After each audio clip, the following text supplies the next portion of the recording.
and you know my name. You know racing cars is my favorite game, and you know I can't be beat when I'm in the driver's seat.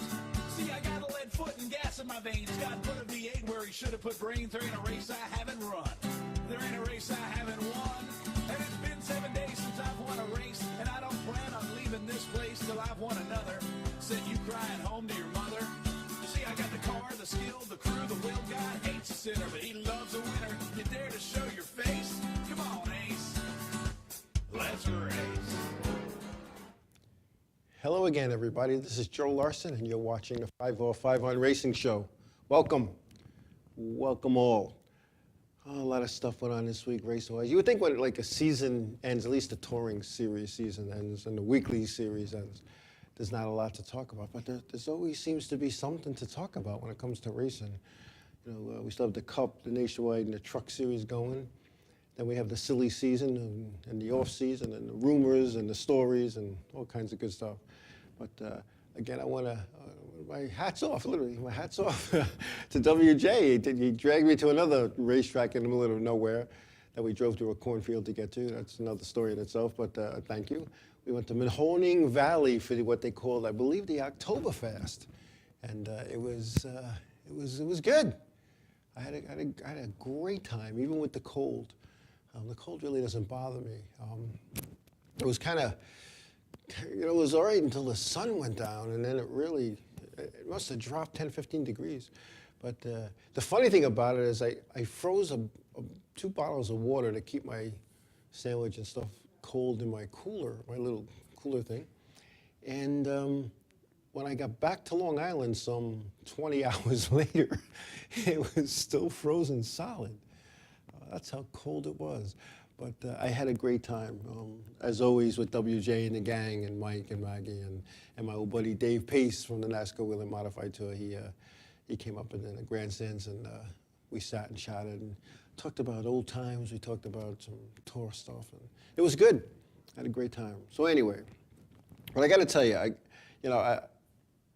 as most people, those who know me, know that I could be a little egotistical at times. But they also know that I could be humble as well. And I was humbled at Mahoning Valley Speedway there when, not once but twice, the PA announcer announced me. You know, initially, I guess the modifieds were going out for their events, for their heat race, I guess. And I heard him say, you know, I'd like to welcome Joe the Hat Man from the 505 on Racing Show. Now, I had my old black hat, not because I was going there to be a bad guy, but I have found in the past that my black hat, it's a wool hat. It was very expensive. It was a gift that somebody gave me years ago. It keeps me warm. It's a very warm hat. Yeah, there we go, WJ. I knew you were going to jump on that. I was humbled by that.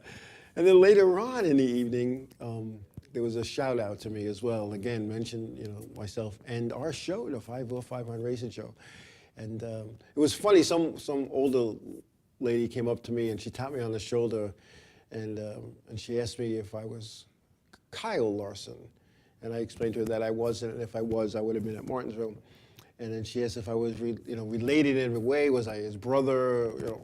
And she just wasn't taking no for an answer. She had her autograph pad ready for me to sign. And I said, no, I'm neither. I'm just a guy from Long Island that just happens to do a little show. So.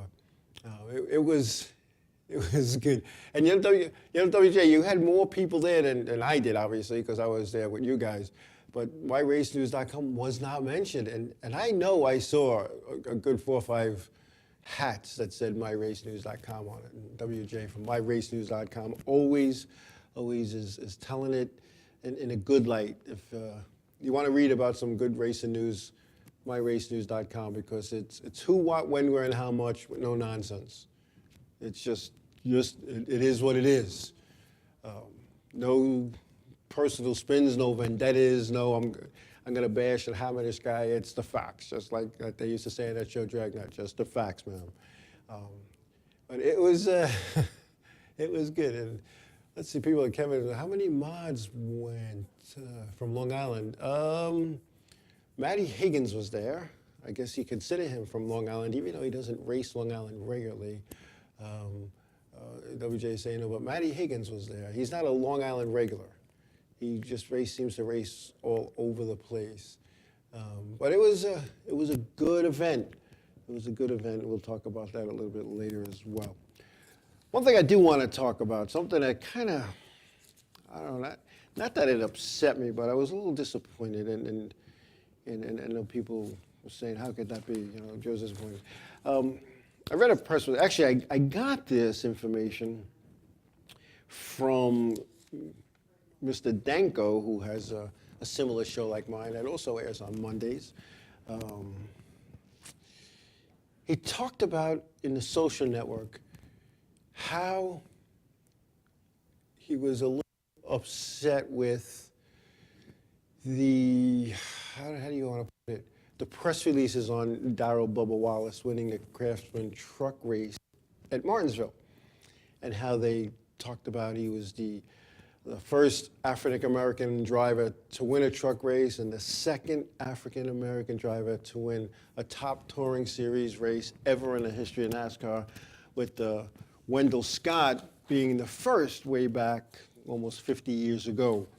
And I was reading what he was saying, and I'll tell you what, Lee Howard says, according to NASCAR.com, Darrell Wallace Jr.'s win at Martinsville marked just the second time an African-American has won in one of its NASCAR's top touring series.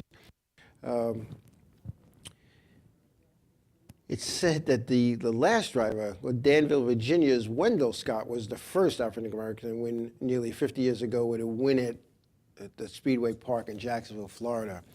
Mr. Danko went on to say why couldn't they just say a good driver won the race? And you know what? I have to agree with him, because you never see them say, this is the 17th Irish driver to win a race, or the second Spanish guy, or the third Italian guy. It's always, they accentuate that African-American thing. And the reason for that, and not that I agree with it, please don't think I do, is that Darrell Wallace Jr., who is a good race car driver, and I've seen him win in just about everything he's driven, but he came through the ranks of the NASCAR diversity program, and NASCAR is going to take credit for this. You know, this is one of their own. We made him what he is. And, you know, did he get some breaks that maybe some other competitors in the Weekly All-American Series did not get? Maybe so. He did go through the diversity program, but he still has to go on the racetrack, and he has to go fast on the straightaway and make a left-hand turn at the end and keep it on the racetrack without hitting anything. The kid's a good driver. So I kind of take offense to that African-American connotation on him, because you don't see them saying, like I said earlier, that the Irish guy or the Italian guy or the Spanish guy or the French guy or the Dominican guy or whatever the case, or the Canadian guy. It's only when it comes to an African American, and a woman for that matter too. I'm sure if Danica Patrick were to win a race in the top touring series, there'd be headlines. And it'd be how, you know, the first woman to ever, you know, win or whatever. And there's no need for that, in my opinion. There's just no need for that. The guy is a good driver. He won the race, a hard-fought battle, and he won. And that should be the end of it. And I don't know. It's you know, Mr. Danko was correct in what he was saying, because there's, like you said, according to Mr. Danko, NASCAR is going to take credit for this competitor now. You know, they're not taking credit for the 97. I'm making that number up, but the others who didn't make it through the program, and there were quite a few. When you go look at the pictures, and read the names of each year's, this is our class of whatever in the diversity program, and every year they show a picture of them. Where are some of those folks? Why didn't they make it? You know, NASCAR's not taking credit for those people. And I don't mean to put NASCAR down. It's all about press and hype. And as Mike Helton once told me, he says, all we do is put on a show. We got to put on a good show. And we have to sell this product. And we have to get in the papers, and we have to get on TV, and we have to sell commercials, and et cetera, et cetera, et cetera. And he's 100% correct. I think if they would have just, Darrell Wallace Jr. wins, people would have noticed that he's African American. I'm just saying, you know. it kind of rubbed me the wrong way when I saw that. You know, I don't know. What are you gonna do? Oh, what do they say? You guys are chatting about things and in the chat room. I can't respond back to you guys and gals directly tonight just because. All right, my desk is kind of empty. It just has papers and a pen, but we'll get that corrected soon. I couldn't last week either, and to tell you the truth, it didn't bother me. It didn't bother me at all. But today I have a lot to say, so it might. You know, and you guys and gals out there, you're gonna say some stuff. So I don't know. Let's see. What are you guys talking about? Same old. They took the keyboard away. Well, they didn't take the keyboard, they took the mouse away. The keyboard is within arm's reach. But I have somebody in the control room. I can like send them notes and tell them what to say. Like when I leave at the end of the night, you know, we have to say goodnight, like I always do. But anyway. So while we're on the Darrell Wallace, let's talk about the trucks at Martinsville. What a battle. As we said, Darrell Wallace Jr. was the winner with Brendan Gaughan second, Jeb Burton third, Ben Kennedy fourth, Ryan Blaney was fifth, followed by Denny Hamlin, who finished sixth from the pole. Jermaine Quiroga was seventh, Johnny Sauter eighth, Scott Riggs ninth, and James Brisher was 10th. Truck points with 3 races remaining look like this. Matt Crafton is the point leader with 51-point lead over James Brisher, with Ty Dillon second, who's 61 back. Jeb Burton is 68 back and fourth. Then we have Johnny Sauter, Ryan Blaney in sixth, Miguel Paludo is seventh, Darrell Wallace Jr. eighth, and Brendan Gaughan ninth, and Timothy Peters 10th. So that's where that lines up with 3 races to go. It kind of looks like Matt Crafton is going to walk away with the championship unless he has 3 terrible events, or at least 2 anyway, and James Brisher and Ty Dillon, as well as Jeb Burton, could have excellent days on those 3 races where Matt Crafton does not. But there is a close battle for second, third, fourth, even fifth. But in my opinion, it looks like Matt Crafton is kind of just walk away with it. If he points races, and we all know what a point racer is, he just worries about points and doesn't try to do anything stupid to go for the win or go for, decide he wants to be third instead of fourth. Matt Crafton should walk away with the truck championship. The trucks. Kevin Harvick and Ty Dillon. Wow. Well, Ty Dillon, as we all know, is Richard Childress's grandson, and Kevin Harvick drives for RCR. Harvick and Dillon started beating and banging each other on the caution. Now, you don't do that nonsense, And what happened was it didn't end there, as one of the altercation continued when someone from Dillon's crew threw a sledgehammer at Harvick's truck on pit road. Now, Harvick is leaving RCR, as many people know, at the end of the season. And Harvick is quoted as saying, "That's exactly the reason I'm leaving RCR, because you've got those punk-ass kids coming up." Now, I don't know if he's talking about the Dillon boys or he's talking about that all their buddies are in the garage helping out during the week, but, I've burned a lot of bridges in my day. I learned a lot of hard lessons from that. I'm not thinking Mr. Harvick wants to say stuff like that, because Richard Childress is going to be around a long time. And you never know, you might be eating those words later on down the road, because, like I said, I've learned that one the hard way. You got to be careful what you say, even in a fit of anger, because words come back to bite you, they come back to haunt you. And people might forget who you smack in a crowd, but people don't forget what you say to them, face to face. I don't know. But, yeah, Video Mike, I know you had something to do with that announcement. Big Mike up there filming. I'm sitting in the grandstand and I hear some guy yelling, "Joe, Joe." Now there's 9,000 Joes at the event. Well, not 9,000, but there was probably a couple hundred. And I'm like, this guy, nobody knows me here. What am I? All of a sudden I turn out, there's Big Mike. He was waving, "Hey, Joe, how you doing, Joe?" And I was easy to see because I had my bad guy hat on. And again, not because I wanted to be a bad guy. I wanted to be warm. But yeah, Mike was, as he sees in the chat room, for those who aren't viewing the chat room, Mike was thinking of putting a table up for me to sign for your assignment for that. I'm not collapsing on the grass. But it was, like I said, I had a great time. And I always do, WJ, I want to thank you. The guy dragged me to a race a couple of weeks ago, and it was a race I probably would not have gone to ever. But it was a racetrack I've never been to in all the years that I've been involved. And it was good. So, yeah, that's what it was, WJ. I was surrounded by myracenews.com hats, the red and the black, which do stand out. They're nice looking hats. But I'm not really a hat guy, but I knew it was going to be cold, and I would have looked silly in my ski hat. So, yeah, you know, Mike, all you had to do is I would have went up to the booth. I would have, I would have announced a couple of races or not, you know. But again, I had a great time, and you know, again, I've never been to Mahoning Valley. It was a first for me, so I got to add that to my list of racetracks. But it was a fifth of a mile. And we turned, I think somebody broke a record. They turned like a 9.8 second lap. It reminds me of the Champ Carts when they were running Medford, which was a tenth of a mile, and they were running 9-second laps. But I mean, you had modified dirt. I think it was a dirt modified that broke the record ultimately, because those guys were motoring, man. You know, it was just one of those things. I was very. I'm not a big track type guy. I don't, and maybe that's why NASCAR's not going to let me race on anything bigger than a half mile.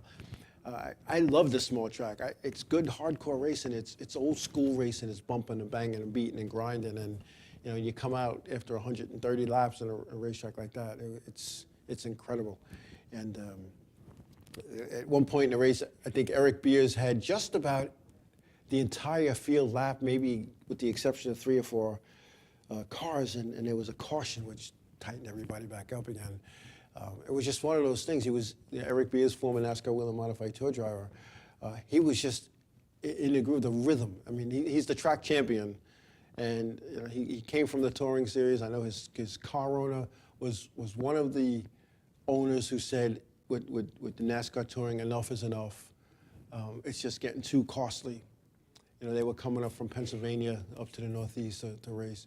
And they went back to their home track, Mahoning Valley, and where Eric Beers was the 2013 champion in the modifiers. And I'll tell you what, he hasn't lost a step, man. I mean, like I said, racing is a rhythm.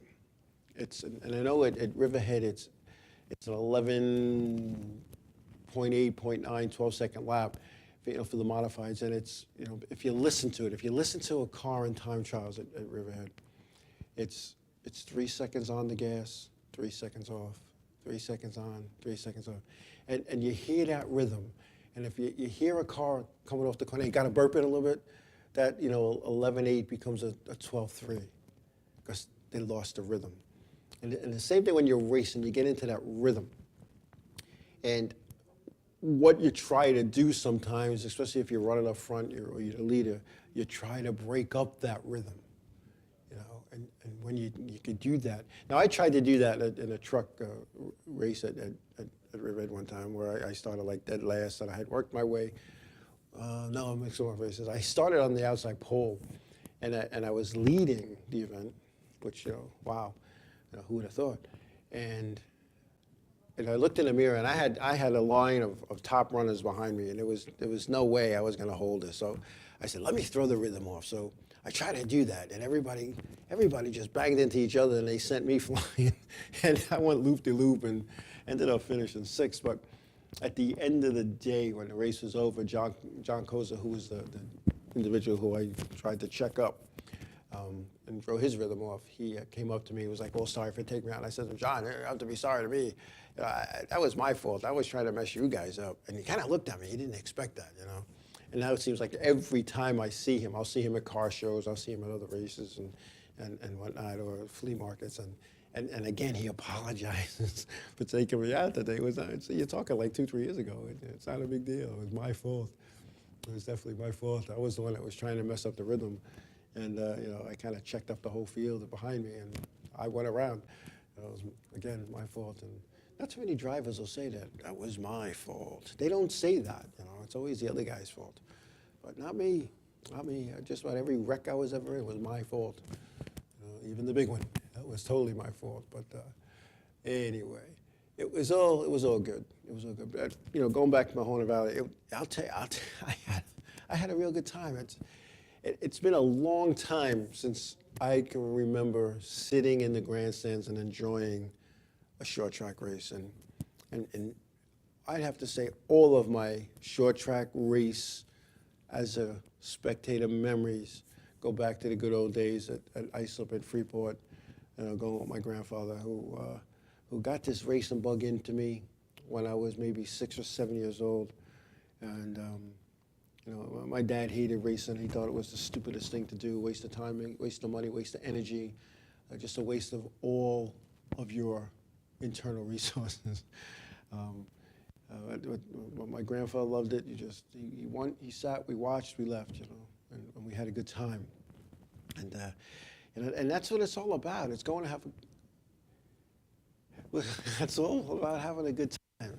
And you want to have that. You want to experience that. And I'll tell you what, if there's a little kid in your neighborhood that maybe doesn't have a dad around or something, or even if he has a dad, I mean, everybody has a dad, but maybe they're not around. But offer to take that kid to a race somewhere. You never know what you might create. I know I was kind of created and became into this, and I knew from day one.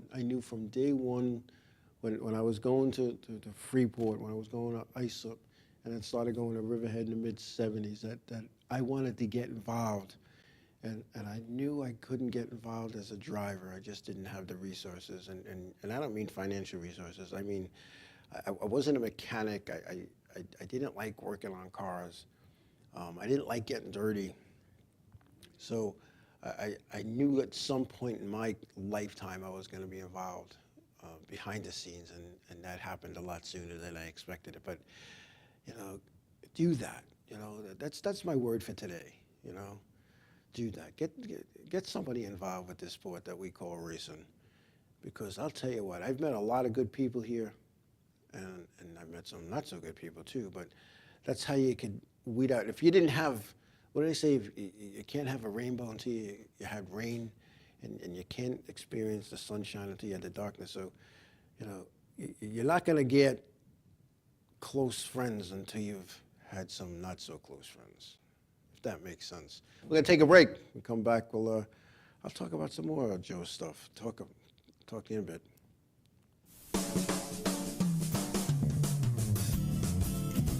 Stop putting it off and start painting it up today at Ben's Paint Station, featuring Benjamin Moore paints, Sickens, wood finishes, paints, and professional paint supplies, ideal for contractors and homeowners, stain paints and epoxies, family owned and operating, in business for over 55 years, professional and experienced help, located at 2 locations, 55B Route 25, Coram, Long Island, New York, and 1495 Plaza, Montauk Highway, Mastic, New York.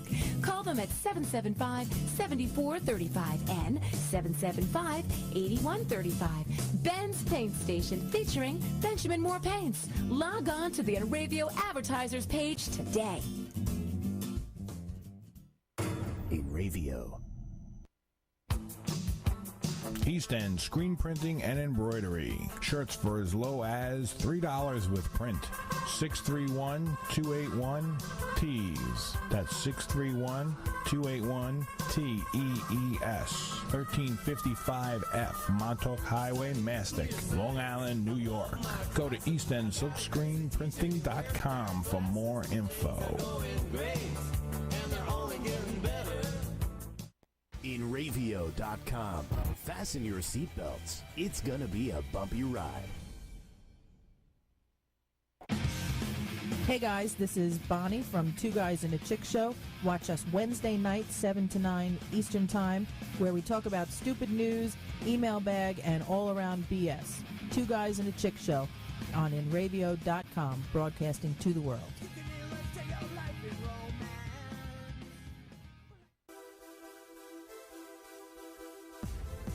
Glitz and Glam Boutique. Book your little princess's party today. Glamorous birthday parties. Girls' Day Out packages, hair accessories, and jewelry. 5A Canal Street, Center Riches, Long Island, New York. Phone 631-909-7428.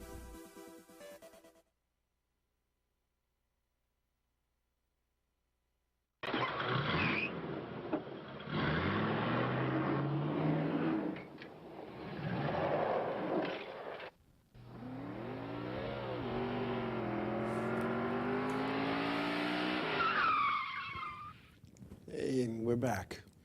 All right. Hey, I saw something on the myracenews.com site about the Battle at the Beach, that according to Auto Week magazine, the Battle of the Beach event will in fact take place at Daytona. There was an article that said that. They ran a story confirming the venue, but yet no word from NASCAR. The NASCAR schedule traditionally, well, at least the NASCAR Touring Series schedules, usually come out at the banquet, which are, I believe, December 14th or that weekend near there in Charlotte. Interesting, because it's still, I went to the New Smyrna website and it says NASCAR Whelen Modified Tour Battle at the Beach that Tuesday. So maybe somebody was talking about it at New Smyrna, because I made a phone call. You know, I don't normally just go shooting stuff off without having some kind of facts. But I made a phone call down there and I said, hey, I see your website that the Battle of the Beach for the NASCAR Modifieds is going to be there Tuesday night. Yes, sir. Really? I spoke to NASCAR and they didn't announce yet. Well, they're going to announce it when they announce their schedule. That's what I was told.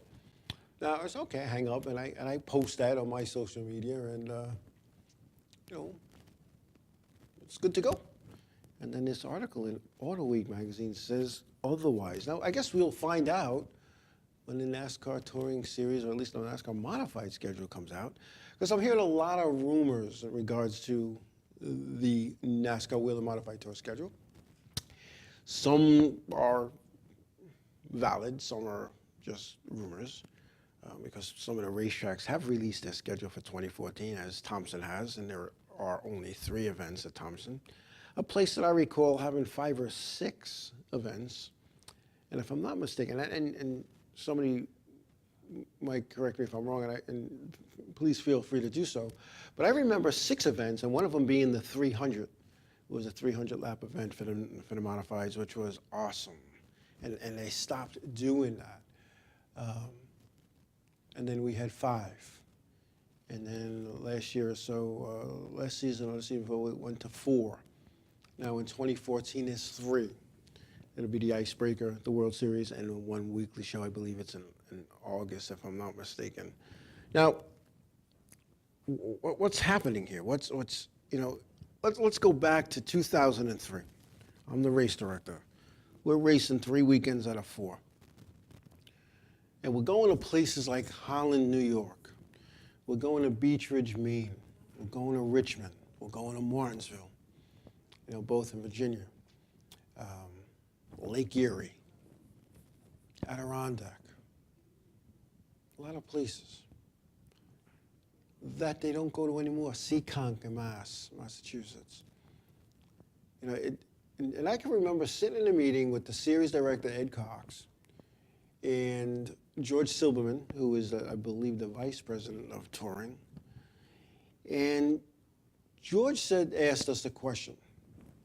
Now, I was still fairly new to being a race director and the NASCAR, you know, I don't want to say higher up, but I was a little bit higher up.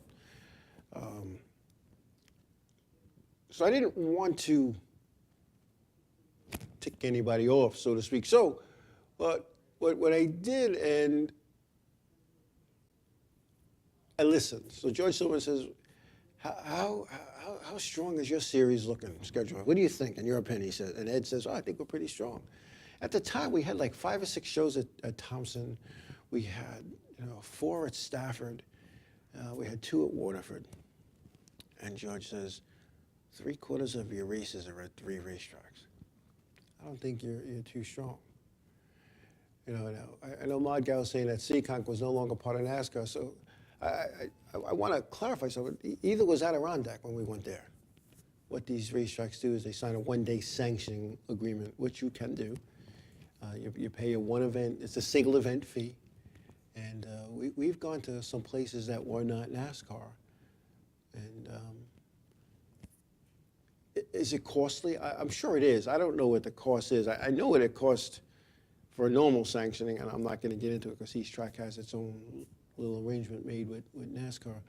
But you pay a sanctioning fee, and you pay a percentage of the purse paid to NASCAR as part of the point fund. So like my local racetrack out here on Long Island, they pay, and I believe it's 3%. 3% of the purse paid, not well, let's not go there. It's 3% of the purse that's paid out. And you know, I know Long Island Need for Speed, they'll say that NASCAR doesn't want the modified. I don't know. Sometimes I think that, sometimes I don't, but let's put it this way as a businessman.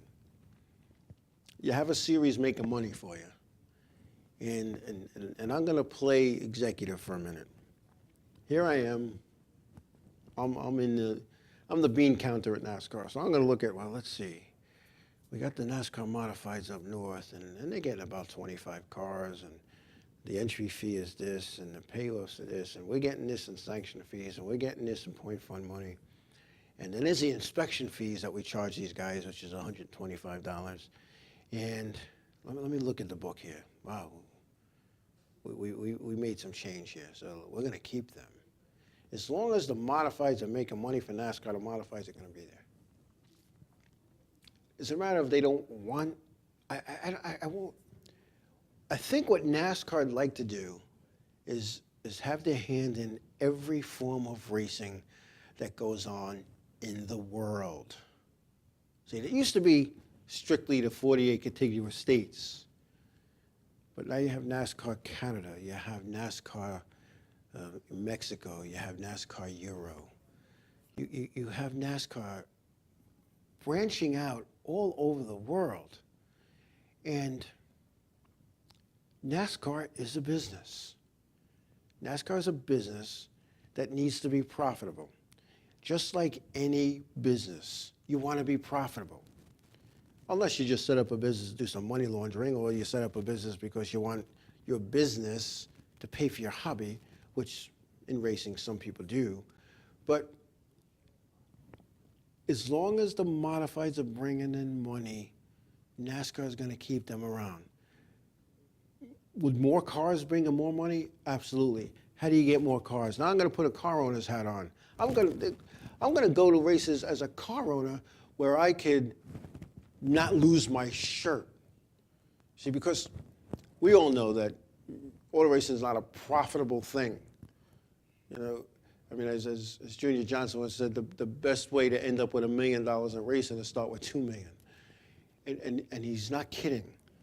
So anybody in this day and age who tries to race out of their own wallet, out of their own bank account, out of their own pocket, is not going to survive. They're not going to survive, as a race team. They're not going to survive financially, because if you keep taking from the household fund to go racing, eventually the household fund is depleted, and if it can't pay the bills in the household, you lose your house.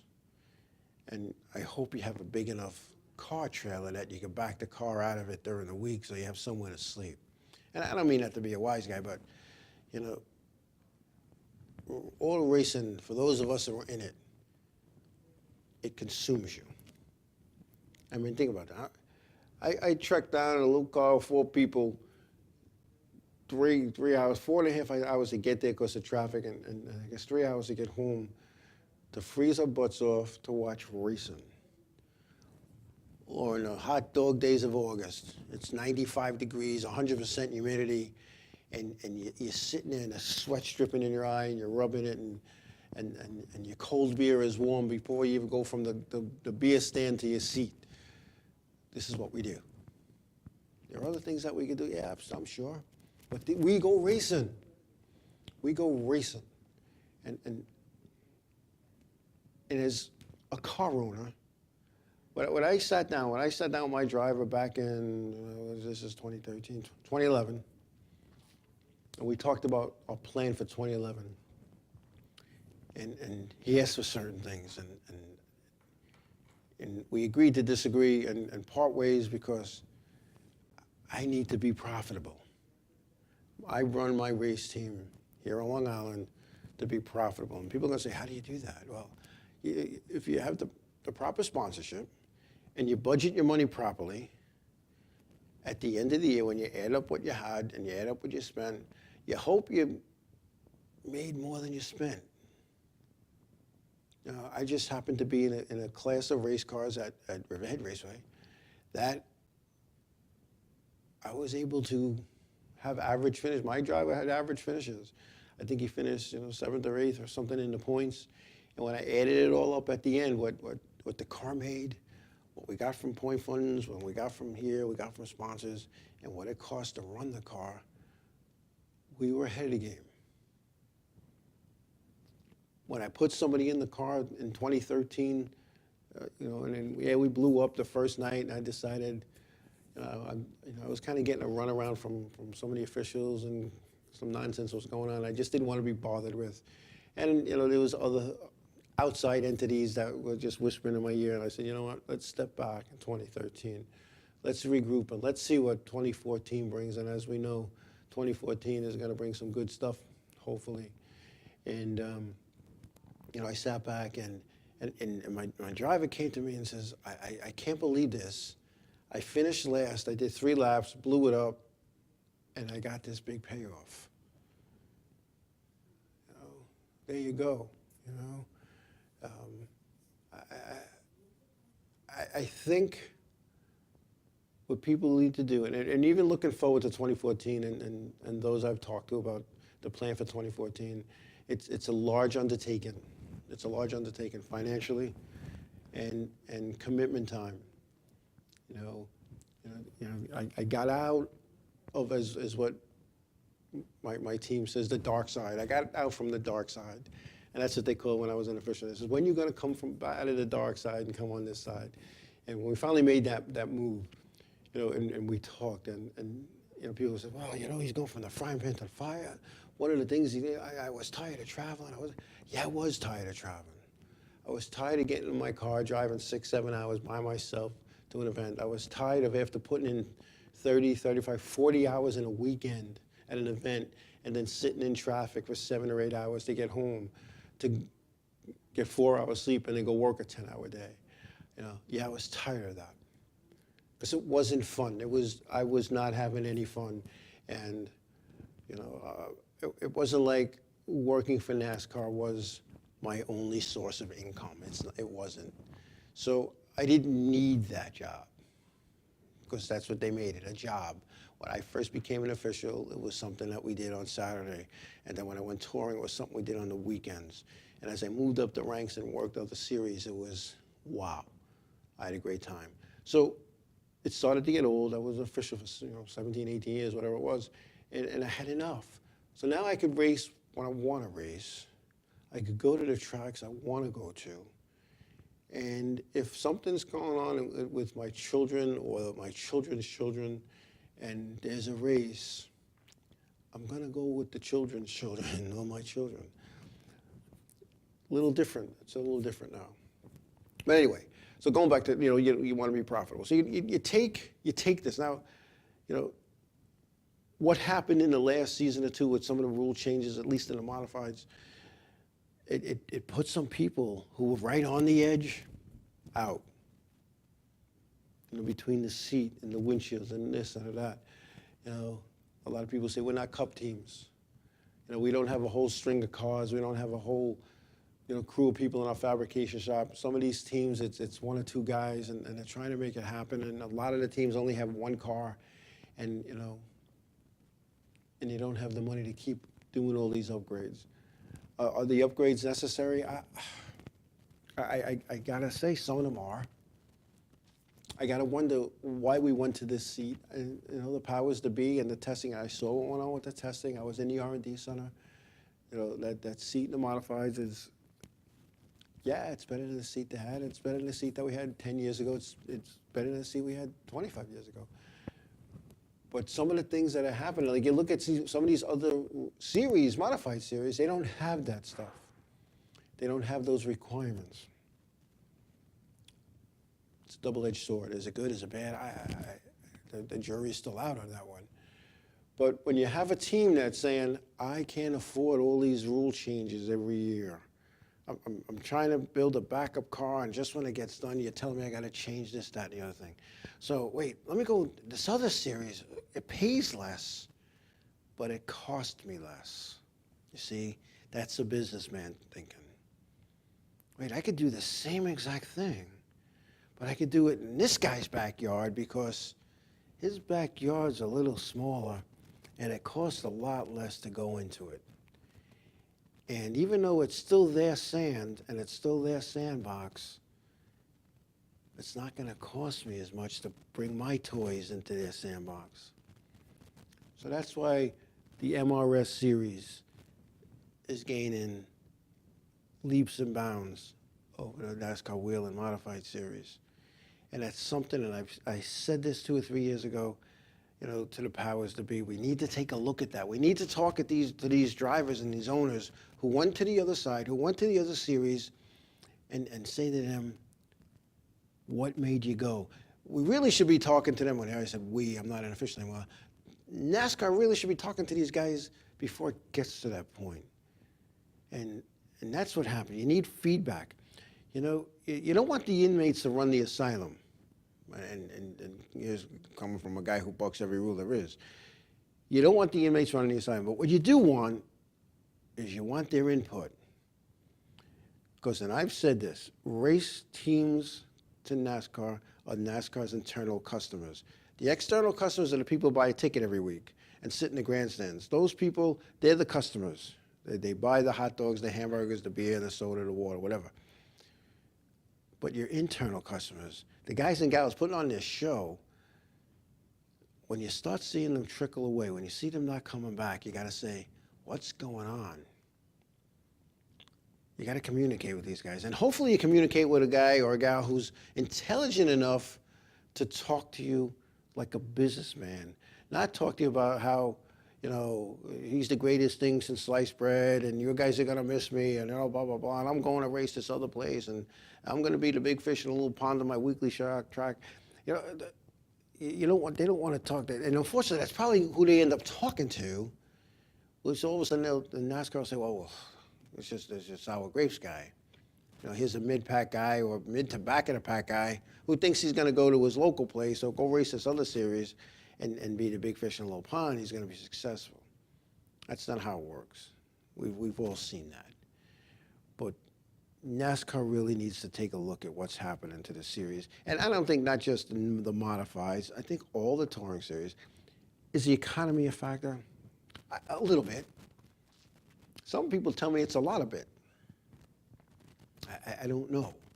But I've seen racers pawn their wedding rings and their wife's engagement rings to go get a set of tires, hoping they're going to do good so that on Monday they can go get it back. I've seen that happen.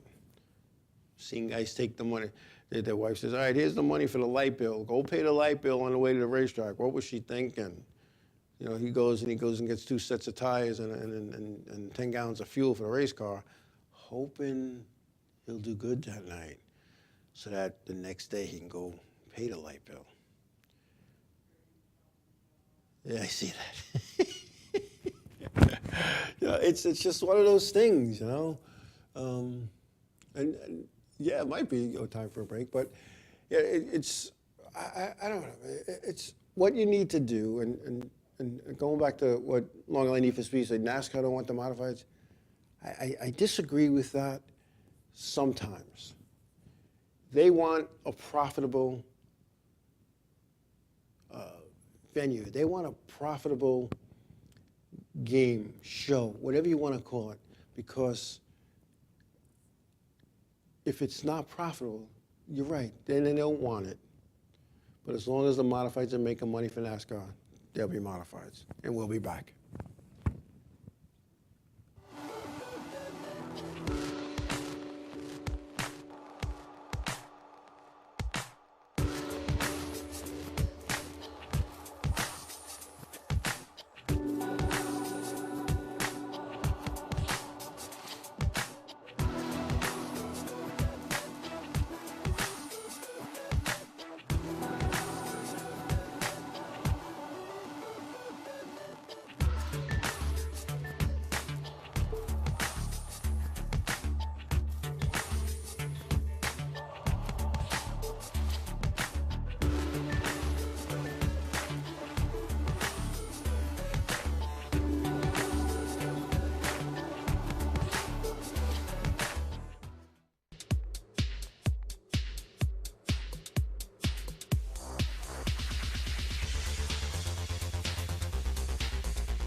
We're back.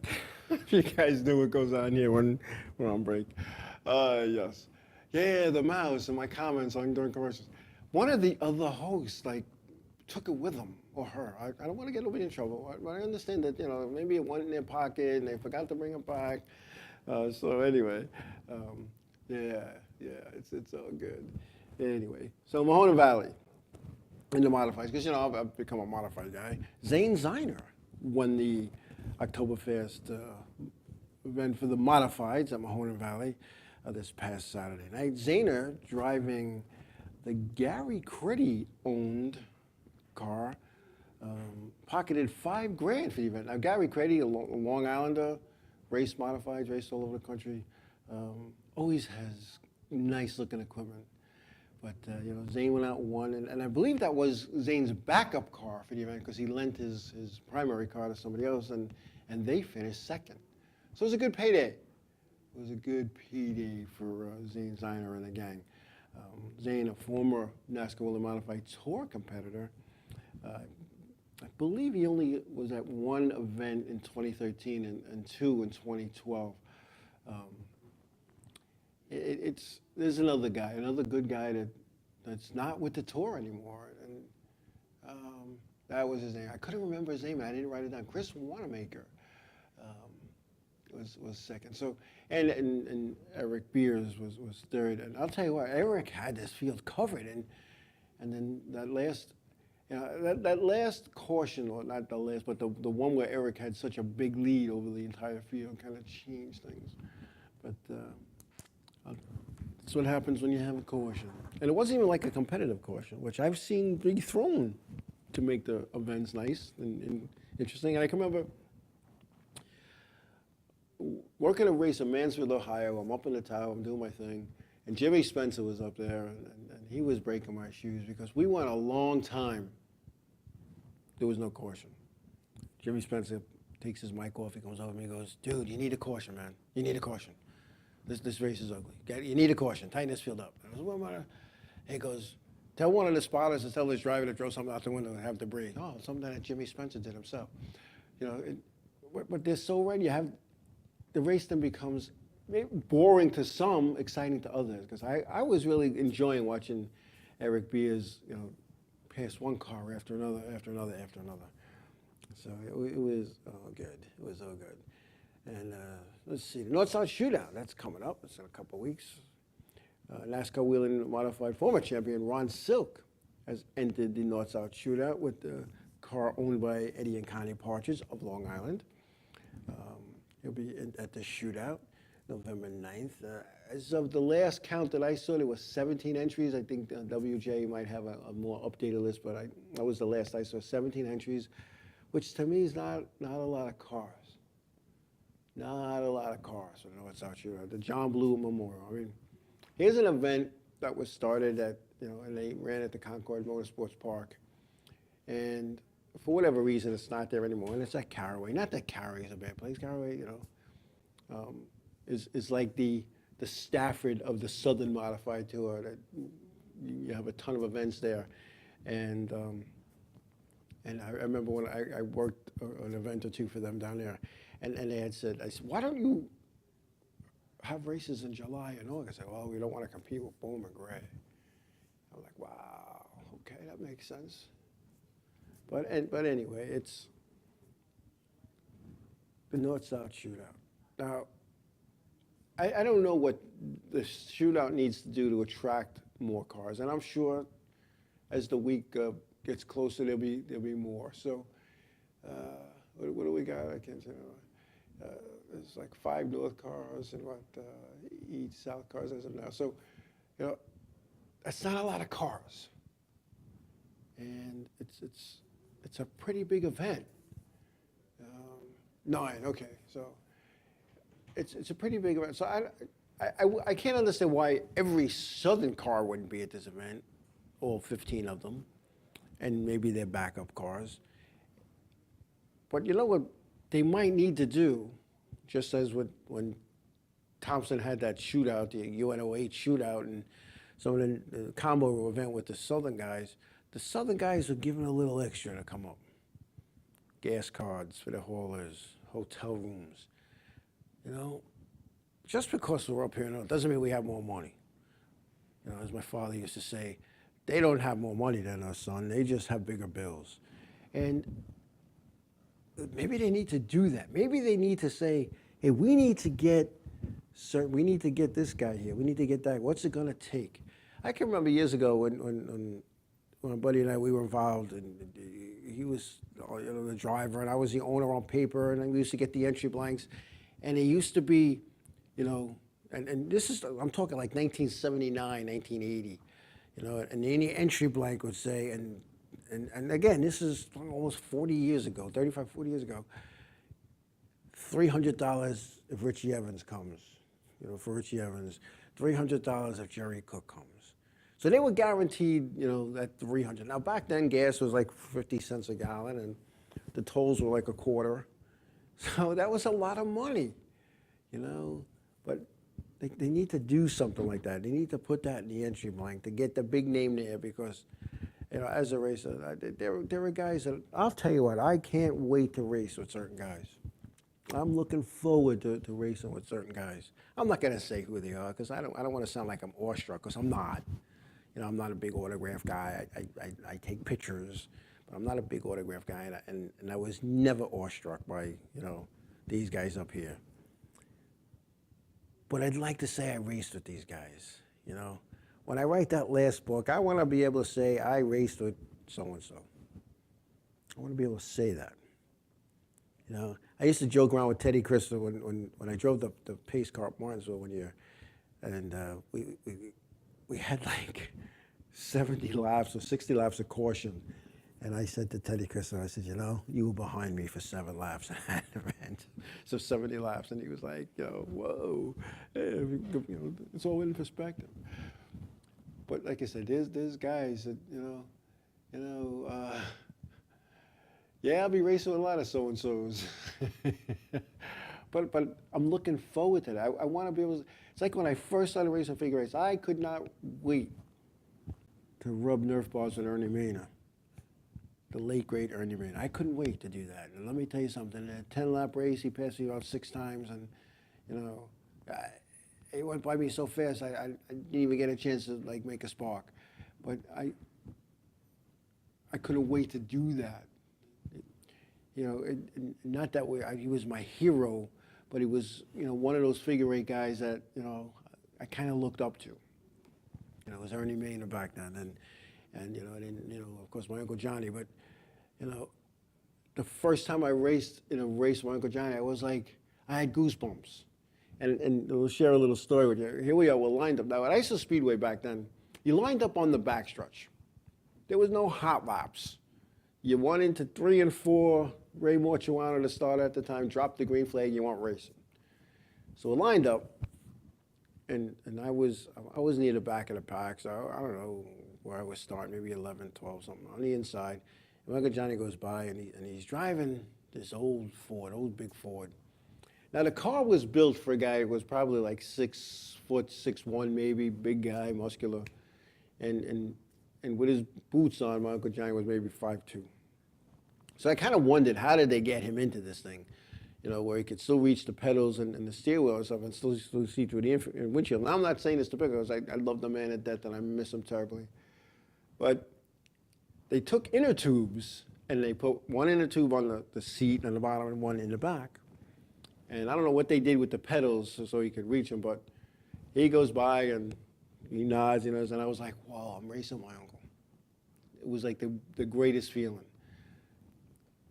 Halfway into the race, he's way up ahead, and I see him, and I'm gaining. I'm gaining every straightaway. I'm gaining. And I go by, and he had really slowed down a lot. And all I saw was hands. That's all I saw. As I went by, and I thought my mind was playing tricks. When I go by, race. Now, of course, I don't qualify. He don't qualify. We get back in. He gets out of the car. He's hysterical laughing. Well, the inner tubes, they both popped. So you can imagine that he went back and down.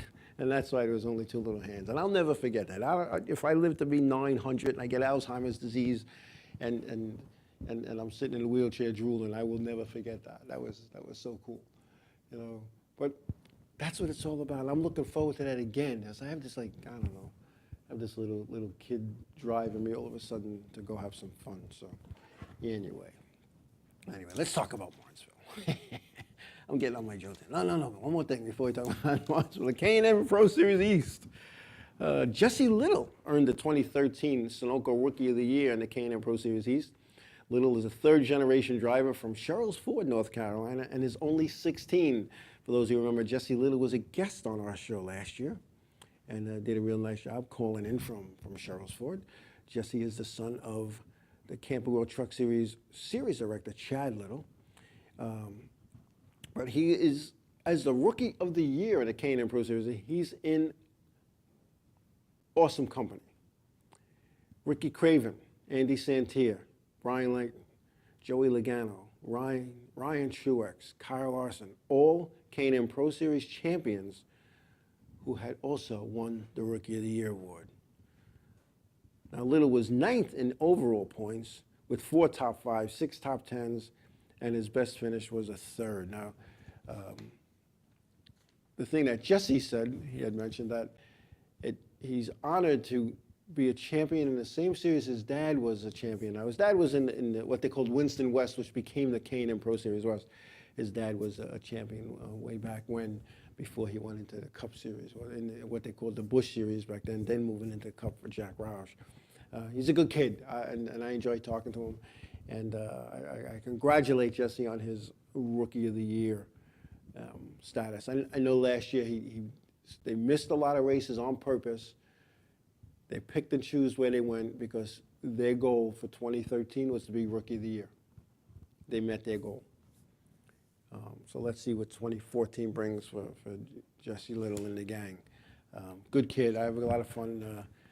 I had a lot of fun with Jesse. Anytime I would see him, and his mom Donna and his sister Haley, we had some fun down in Charlotte. And you know, it's kind of funny because he kind of acts like his dad a little bit, except he's a little more boisterous about it. See, and I don't want. We'll save those stories for a book, but I did have a good time with him. So anyway, what are you guys talking about? Because you guys are, let's see. You guys are talking about other things. Let's see. Yeah, you guys are talking about modified stuff. That's okay. That's what the chat room's all about. So you guys and gals could chat. There's nothing wrong with chatting. Nothing wrong with chatting at all. All right, what do we got? We got some Formula One action. I don't normally talk about Formula One, but the Formula One cars are at New Delhi. And I'm going to shoot for these names. Sebastian Vettel won that race with Nico Rosberg second. Romain Grosjean was third, and Felipe Massa was fourth, with Sergio Perez fifth. Now, I'll tell you what, after watching that movie, Rush, again, it was not just a race movie. It was a love story. It was a love-hate story. It was all of that built into one. It was how two men with the same goal attained their goal, and this is my opinion, who they attained their goal, but they went about it a different way.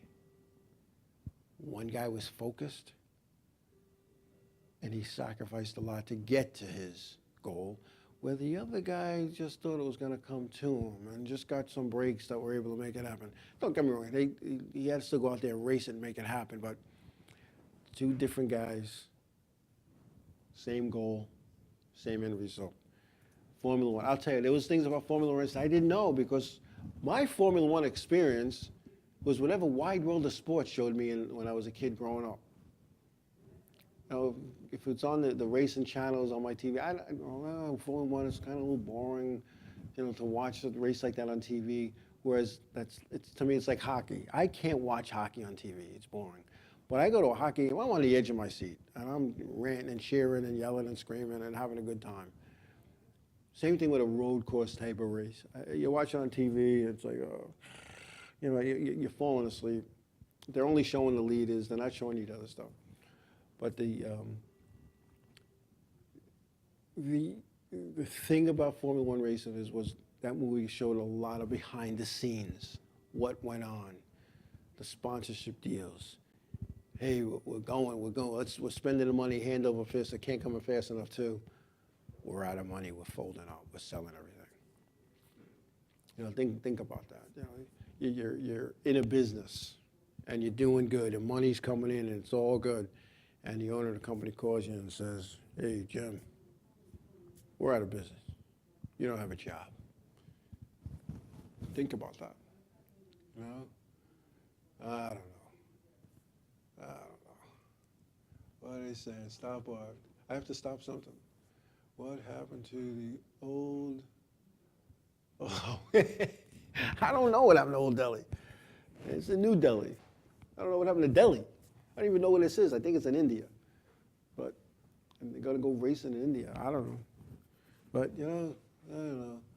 How much ratings? Oh, the ratings for my show last week. Ah, yes. Ratings. Well, I don't know what the exact numbers were, but I'll tell you what, it had to be, and not that it had to be, it was one of the highest viewed shows in my 2.5 years, 2.5 plus years of being on here. And I don't know why. It just was. And I got to thank you folks, and I'm thanking some of you folks that, all you folks in the chat room today were on, but there's a lot of people. The chat room board thing on the right, I don't know, I guess I see the same screen as you of who's on. That was full last week. And then there was people who weren't in the chat room viewing, which, you know, that's cool too. And then it was the hits afterwards. It was how many people went on and looked at the show on Monday and Tuesday and Wednesday and Thursday and are still looking at it. I don't know why. And maybe because, my present crew chief called in, or PJ from the Patrick Emmerling crew called in. You know, maybe they had people. You know, hey, I'm going to call in. But I'll tell you what, it was a highly viewed show, and I'm proud of you guys and gals because this isn't about me. This is your show. I just come on and I'm just the forum, so to speak. But you know, to me this is like my card game. You know, it's a Monday night out, and I love it. You know, and I love going over the stuff and talking stuff. I could say stuff here that nobody could say. You know, Joe, you can't say that, or we'll argue with me because, as you see, there's nobody to the right or to the left of me, so I kind of can say whatever I want. And maybe that's why I don't have a co-host. Or maybe that's why my original co-host went to Bonneville to break the land speed record and didn't come back because, never mind, Henry Boston is a good guy. He got me into this, and I appreciate what he did. I sometimes wish he was still here beside me because he was able to he was so opposite from me. So he was able to reel me in. He was able to, if he saw me going down that road to Abilene, he'd go to the opposite end. I'm like, what? I'm saying, what the heck are you talking about? But I realized what he was doing. But no, I say, I'm not, Big Mike, I'm not looking to do anything. I mean, don't get me wrong. If Fox Sports, Fox 1, Fox 2, whatever those Foxes are today that don't show the modifieds, if they were to call me and say they had a job for me, I don't know. Maybe I would take it. But I don't know. This would be a hard thing for me to give up. Because to me, this is fun. And once the lights go on, the cameras go on, the chat room goes up, it's a whole new thing for me. And each week is different. It's not like one of those things where you go do the weather. It's going to rain, it's going to be sunny, it's going to be 62 degrees. This is what we talk racing. Saying resume. I have a resume too. I have two different ones. I have my race one and my real job one. But I'm getting old now, and I have other plans moving forward. I want to go back and go race and be involved with a race team. I want to make a difference in some race. I want to go, like the team I'm with. I want to be able to say next year, hey, I want people to say, look at this team. This team's for real. That's what I want to do. Anybody can go to a winning team and just do well. And not that I'm going to a losing team. I'm going to a team that has fun, and that's what it's all about. Having a good time. What anything you do, you gotta have fun. And it's only a half a season, and I had fun with those people. And it's the off season, and and my crew chief and I, we go back and forth, and he'll leave me strange messages, and then I don't call him back, and then I get a message. Did you get my message? And I go, oh, that one, yeah, I'll forget. And I don't know if he's on tonight, but I have fun with that. I really do. And I'll tell you what, if any of you folks are ever down on Long Island or up to Long Island and you want to come on a Monday night and sit, feel free, because this is your show. We do this for you guys. And again, I have some fun with it. And it's all about having fun. It's all about having fun. Speaking of having fun, Greg Biffle wasn't having fun in Barnesville. He was upset with Jimmy Johnson. For anybody who saw the interview when Jimmy Johnson was talking to the media, Biff was not happy. And he actually went up to Jimmy, grabbed him by the collar, spun him around, and they kind of went at it right in the middle of an interview. As Johnson's talking to the media, Biff was upset that Jimmy hit him hard enough to break the bumper, and he lost 20 spots, and it's all, and Jimmy was saying, how can I do that? I was alongside of you, so I don't know. Big Mike, you're not a rub it in. For those who aren't in the chat room, Big Mike wants to know, how did it feel to have to pay to get into a race? It's not a good feeling sometimes. Because the last time I paid for a race, it was like $10 to get in, and this year I've paid some hefty fees. Not hefty, because I'm on the team list with the modified, so we pay a reduced rate, which I'm not going to say how much it is, but we pay a reduced rate. Anybody on the team knows what it is, and anybody involved with the team knows what it is. So, but to go to Monadnock, not Monadnock, to Mahoning Valley and Mountain. And go up to the window like everybody else and dig into my pocket and, slap the cash on the account. I was like, wow, I haven't had to do this. In fact, I went to Riverhead, for the Riverhead tour race, and I go in, I sign in, I'm talking to the ladies at the sign-in booth, and I walk away, and the girl says to me, Joe, where you going? I said, I'm going to Pitt. She goes, I know it's been a long time, but you have to pay. So I was like, oh, yeah, I forgot what that is. How much is it to get into the booth? And they told me the number, and I was like, oh, man. I used to get 3 people in for that course years ago. But it's all good. I wouldn't have it any other way, But for the last trip, I'll tell you what, and WJ is pretty good about it. He's pretty resourceful. I can't believe he found a gas station in New Jersey that they pumped, and it was like $3.04 a gallon or something like that. And what we do is when we go is we split the cost, the gas and the tolls. So if there's 2 people in the car, you split it 2 ways. There's 4 people in the car, you split it 4 ways. And I couldn't have drove there myself for what that cost. So and plus I got to sleep all the way home because I wasn't in the front, I sat in the back. So it wasn't too bad getting home at 2:30 in the morning because I slept most of the way, as I tend to do. But anyway, going back to Biffle, it's when you go to Martinsville, and I've been to Martinsville probably, 20, 25 times, and it's short track racing, it's beating and banging, it's 4 hours. The mental stress that you got to be under at those speeds, and you see how close they are, and they're not banging every lap, but there's beating and banging. And when the checker flag drops and you roll into the garage, you shut it off, it was 5 on lap, but you're going to remember on lap 197, he got me sideways.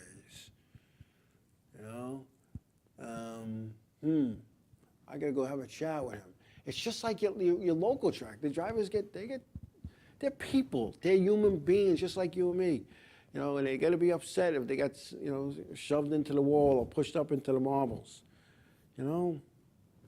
They get upset too, and then the crews get at it, and that's usually what happens. You know, once the crews get involved, forget about it. You know, forget about it, because then it gets crazy. It gets crazy. I don't know. What a couple moves. The Levine family of racing announced that Michael McDowell will drive the team's number 95 Ford Fusion in the Sprint Cup in 2014. McDowell, 28, has competed in NASCAR Nationwide Series, the NASCAR Camping World Series, and since 2007, and the Sprint Cup since 2008, with 144 starts in Cup. His best finish was 9th at Daytona in 2013. So there's some good news that another team is coming to fold, because the Cup Series needs that. And it's not a multi-car team, it's a single-car team, and hopefully they're there all season with Michael McDowell. With that, we're going to take a break. We'll come back. We'll talk about the Cup results and the points at Martinsville. We'll be back. What are you waiting for? Everyone else is advertising on the internet. Shouldn't you? Tired of small returns on phone books, newspapers, radio ads, TV ads, coupon books, direct mail? Everyone is on the internet every day. Advertise on the internet for as low as $100 a month. Over 250,000 impressions per month on Facebook, Twitter, YouTube, Enravio.com, and more. Go to the Advertise With Us page on Enravio.com and get started today. Enravio.com. Jimmy's Diner, 1535 Montauk Highway in Mastic, New York. Food and Eats, 6 a.m. to 3 p.m., 7 days a week. Breakfast and lunch. Phone 631-281-5700. Home-style cooking, Jimmy's Diner. Tell them you heard it on Enravio.com. Enravio.com. Welcome to the future of radio. Enravio. Hey, this is Chuck from the Two Guys and a Chick Show.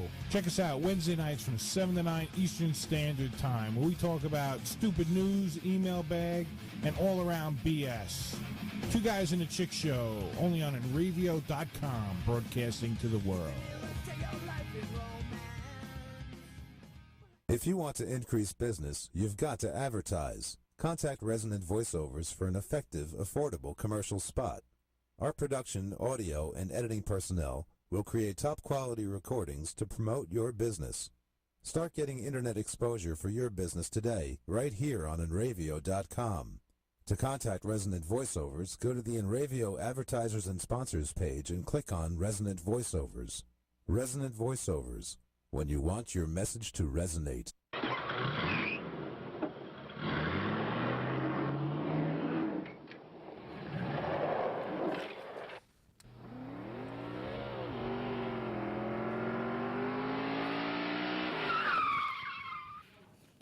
Hey, we're back.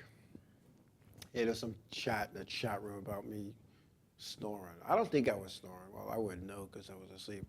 But I know as hard as it was, I was kind of sprawled out on that backseat of WJ's car. And I feel sorry for Maggie, because she was like all wedged against the door with like nowhere to go, because I took up like 3/4 of the seat sleeping. It was kind of funny, but it's all good. It was all good. We have fun. So Mike, you're making some more DVDs for Mahoning. So you're gonna go. So Mike, thanks for tuning in, and Mike, thanks for the shout out, because I'll tell you what, that felt good. You didn't have to do that, and actually you did. Made me feel good. I might even go back to that place. But I know Dave Pace is trying to get me to go to Bridgeport in a couple of weeks. I don't know. We'll see. We'll see. Anyway, Cup, Martinsville. Jeff Gordon takes on a win, his first win of 2013. Matt Kenseth second, Clint Boyer third, Brad Keselowski fourth, Jimmy Johnson was fifth. Then we have Kevin Harvick in sixth, Denny Hamlin seventh, Dale Earnhardt Jr. eighth, Greg Biffle ninth, Jamie McMurray rounding out the top 10. The points in the chase, now that was race 7 of the chase, is 3 to go. Matt Kenseth and Jimmy Johnson in a virtual tie points-wise. I didn't figure out the tiebreaker, but Jimmy Johnson and Matt Kenseth are top of the leaderboard. Jeff Gordon is third, 27 points back, considering the guy that technically shouldn't even be in the chase. Kevin Harvick, 28 back in fourth. Kyle Busch is in fifth, 36 back, followed by Clint Boyer, who's 55 back. Then we have Dale Earnhardt Jr., who's 56 points back, with Greg Biffle, 58 points back in eighth. Kurt Busch is 975 back. Carl Edwards is 1076 back. Then we have Joey Logano in 11th, 85 back. Ryan Newman is in 12th, 106 back. This isn't not working out for him. Casey Kane, 124 back in 13th points. Remember, they put that extra body in. So with that being said, it's, the top 5, 6 guys, 7 guys, maybe even 8, they have a shot. But I'm thinking with 3 races left, Kurt Busch has a lot of room to make up, as does Carl Edwards, Logano, Newman, and Kane. So the battle is going to be the top 4 is pretty tight. There's only 28 points separating the top 4 in points there. So, and anything can happen, anything. So Martinsville, one of my favorite places. A lot of empty seats though still. The tiebreaker is wins, so it will go to Kenseth. So I didn't know that. I didn't look that up today. So it goes by wins, and then if they both have the same number of wins, then the tiebreaker is the number of seconds all the way down the line until you break the tie. And but it's all about wins, and as it should be. Not about consistency. You could average 4th and win a championship. But if you're tied with the guy and that you average 4th in and he has more wins than you, he's going to take the championship, which I think has happened, at least at my local track, on more than one occasions in my lifetime there. I can remember going down to a 3rd tiebreaker once in the trucks with Ronnie Humes just getting edged out. And unfortunately, I don't remember who won. I just remember Ronnie Humes got edged out because, as an official, I'm going to be honest with you, now that I'm not official anymore, you still root for certain guys and gals. And everybody I rooted for, I called them Wendell. Only because of that movie Grease Lightning, when Wendell Scott was running, his crew chief was like, come on, Wendell, come on, Wendell. So I would say, come on, Wendell. People, who's Wendell? No, nobody. They'd look at me, and in the figure 8s, it was one guy, and in the Chargers, I had a guy that I was kind of rooting for. In every series. And please don't get me wrong, they didn't get breaks. Let me tell you something. The guys that I were rooting for probably got just the opposite. If anything happened at or near them, they got blamed because I didn't want to be called, being a favoritism guy, even though I was. I can remember going up to what is called Bethel Speedway now, and one figure 8 guy was there. Well, actually, a bunch of figure 8 guys, but the one figure 8 guy came in 2nd points, and he says to the officials, he's talking, he goes, I really won the championship, but the head official and the guy who won, they're cousins. Well, you got that wrong, but so he started DQing me at the end, so his cousin could win the championship. Well, again, that did not happen. He was never DQ'd, not once. And then the guy who wins the championship, he goes, hey, what'd you find? I was a champion. He goes, no, but that guy said he's a champion. That was a whole big thing. But it's the only favoritism that I might have shown is the favoritism that came from the owners of the racetrack when I got those phone calls. Oh, Joe, do this, Joe, that. And it was never a gray thing that they wanted me to fix. It was always black or white, I'm like, how do I do this? And then I had to sit there and be screamed at, and I would just fold my arms, I would stare at them. They'd scream and yell, and I'd stare at them. Because there was nothing I could do. My hands were tied, such as is with many officials in the weekly series. Their hands are tied with a lot of things. And in my angry days, when I was angry at certain officials, I used to call them puppets. I was called a puppet. In fact, one guy went to a Halloween party, and he brought his Joe puppet, and we all got a laugh out of it. And it's still funny thinking back about it. But in the weekly racing series, nobody likes the head guy or gal. Nobody likes them. They like them. They pretend to like them because they think they're going to get favors. They invite them to parties and buy them drinks and bring them presents. And one driver actually came up to me and gave me an American Express Gold card. He goes, "This is yours, whatever you need, but you got to help me out." Now I took the card and gave it back to him, and he put it back on my desk. No, you use it. So I took a scissor out of my drawer, I cut it in half. I said, "Look, you take half, I'll take half. If I ever need anything, we'll put the halves together." Because they think that you could buy an official. Could you, years ago? Yeah, I'm sure. But I wasn't that way, and at least I tried not to be. And again, like I said, I rooted for certain people. There was a guy, the guy raced for 100 years, not 100, but he raced for a long time, 25, 30 years. He gets his first win. You know what? I was rooting for that guy. A guy who's out there running, he's going for his first win. I rooted for that guy or gal. But the other thing I would see too is, and I'll use me as an example. And I'll make for this story, WJ's the other driver. 2 months ago, WJ sent me into the fence. Now I couldn't get him that night, but I would see competitors and I would remember, because I have a memory like no tomorrow. And I remember, okay, so WJ and Joe, they had an incident 2 months ago. Now Joe's gonna get him back. So I gotta watch Joe. I gotta watch to see what he's gonna do. And sure enough, boom, he pays him back. They might have just dumped him, might have wrecked him at the end, but then people are saying, well, why was it so harsh? Because you didn't know what was going on behind the scenes. There was 2 drivers I didn't let practice because they were battling for a championship and they decided they were going to wreck each other in practice so the other guy can get an advantage. So they both couldn't practice. I was Sean Egan and Steve Tooker. I wouldn't let them practice 1 week. I said, you're not going to wreck each other in practice to win a championship. It's not going to happen. I get what you get. And it's kind of, some of the things that some of the drivers do today, and especially in some of the, I'm going to call it less experienced divisions at racetracks, is they pay the guy back right away. Now, the officials might not have seen what car 1 did to car 2, but they're sure as heck they're going to see what car 2 did to car 1. And then your argument can't be, well, he got me and you missed it. Yeah, but we caught you. It's like you go through the red light. How many times, or a rolling stop sign, how many times do you not stop at a stop sign that's in your neighborhood? Now finally one day the policeman's there, he catches you. You can't say to the guy, listen, I went through this thing 10 times, you never did nothing. You just take your ticket, keep your mouth shut.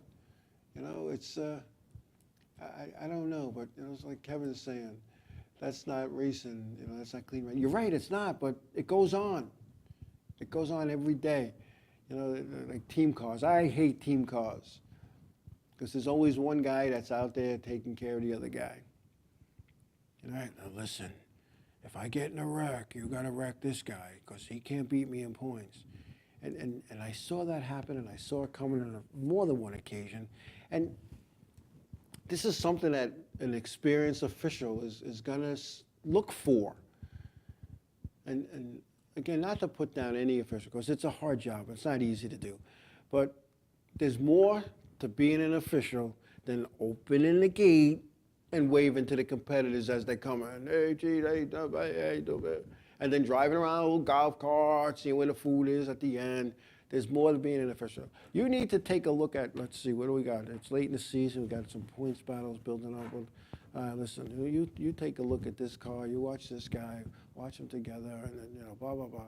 They got to do stuff like that, And all of a sudden, the car shows up, and that guy's never been here. Now you got to watch. What is that guy doing? Is he playing interference? Is he out there to wreck somebody? You got to watch that guy. I'm not saying you go grab him, take him in the office, and plant that seed, but you got to watch that. You got to be proactive and not reactive when you're an official. When it comes to calling a race, you got to be proactive. So if you're just going to be reactive, the damage is done. The damage is done. And once it's you can't go back. You can't, all right, listen, stop, time out. We're going to hold this race. We're going to let the guy fix his car. We're going to come back next Tuesday, and we're going to, start over at lap 12. You can't do that. And I kind of had a situation like that back in '89, August of '89. I'm leading the feature. There's maybe, 4 laps to go, 5 laps to go. There's a wreck up in turn 3. I got a straightaway lead practically on the field. And this is a true story. I got a tape. If anybody wants to see the video, I got it, because people will say, hey, you're so full of crap. I got a video that shows this. There's a big wreck up in turn 3. It takes out 4 cars. And when I come around, I see the flag comes out, we got to stop. I come around, and there's the wreck cars. I stop. Because one's rolling off the wall. I stop, he rolls, he stops, I drive off. I go to line up to go into first, and I'm being held back. Whoa, they're holding it. And they're doing this to me. And this guy. And I'm sitting like I'm counting. 1, 2, 3. And I'm revving the motor, trying to get their attention. And the guy said, he's waving his hand, no, you go, you. And I go, so where were you? 18th. 18th? What are you kidding me? 18th? Look at the scoreboard. I read, oh, yeah, well, let me go. He gets on the radio, comes back, no, they said you were in the wreck. I said, look at my car, is there a mark on it? Show me. And he goes up on the radio again, and then he comes back, he said, so-and-so said, go to 18th to go in the pits.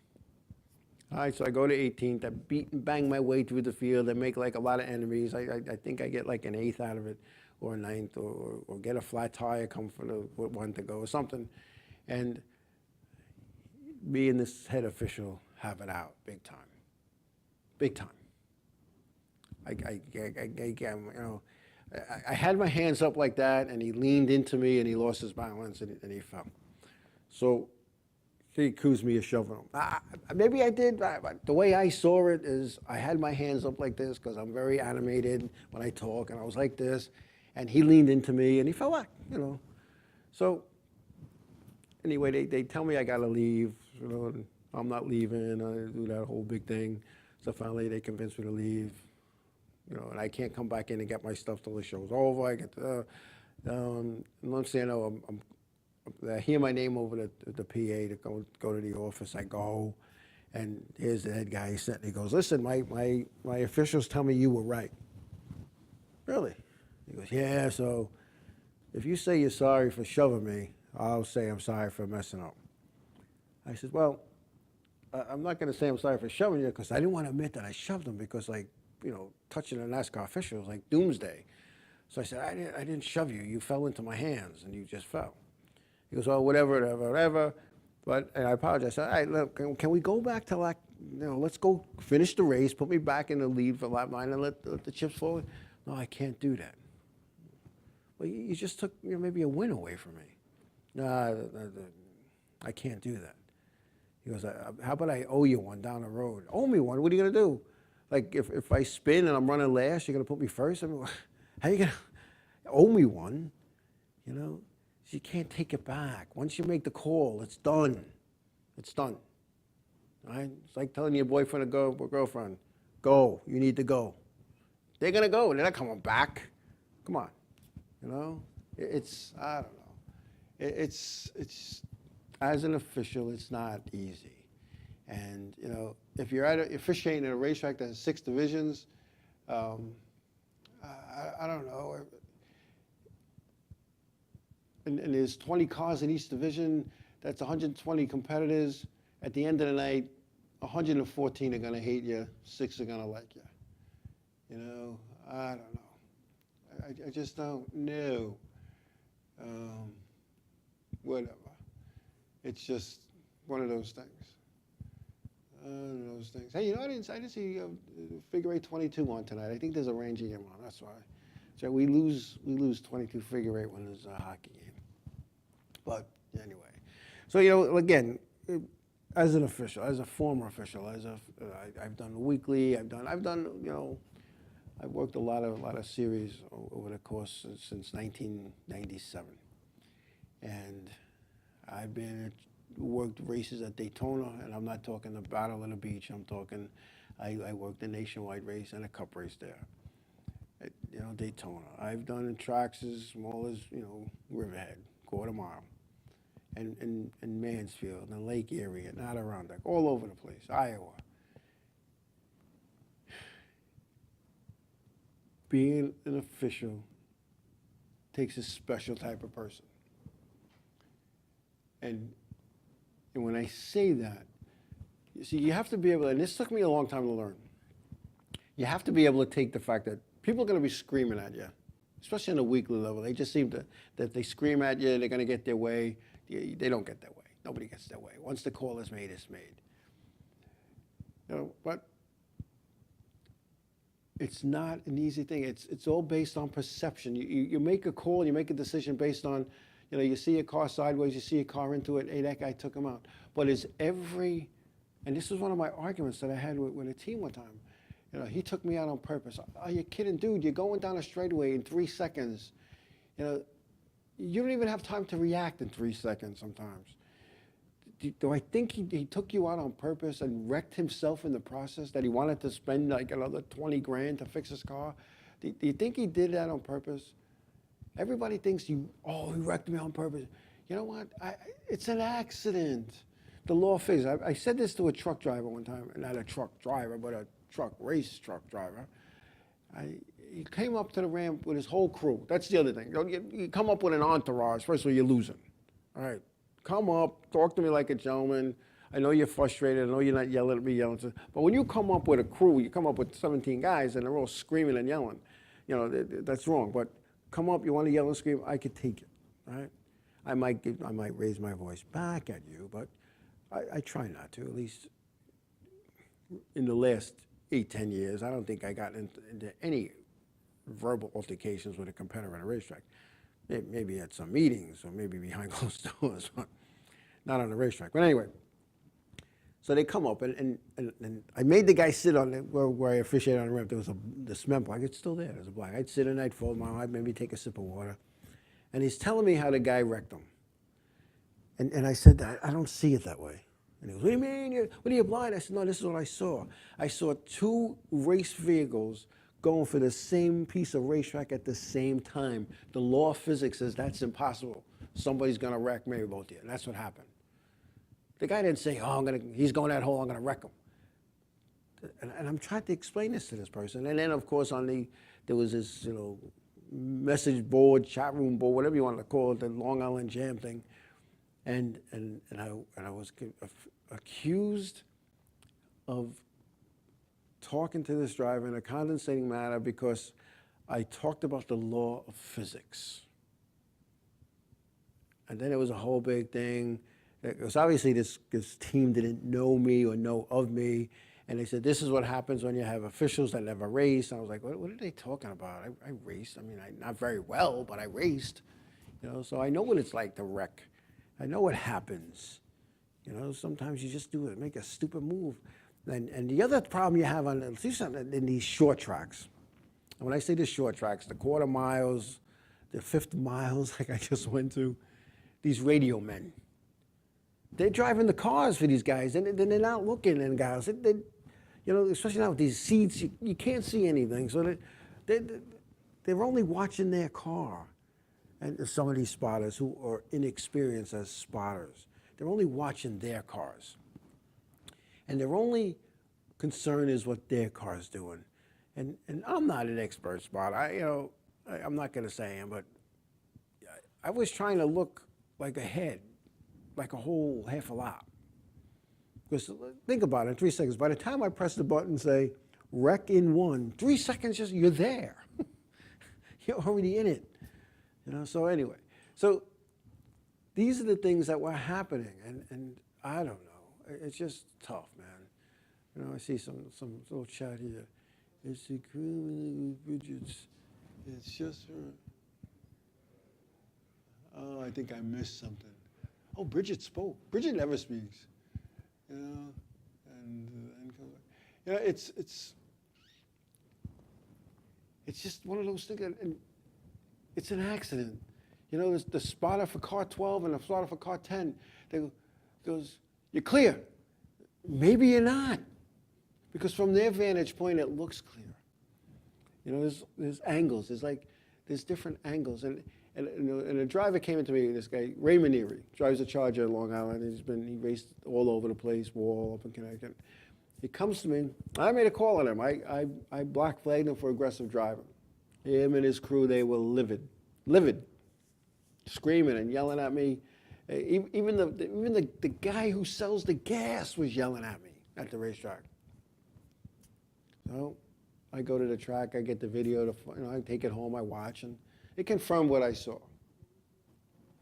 Next thing I know, the driver comes to the track, and he had somebody in the grandstand watching his car from the opposite end of the racetrack with a tape.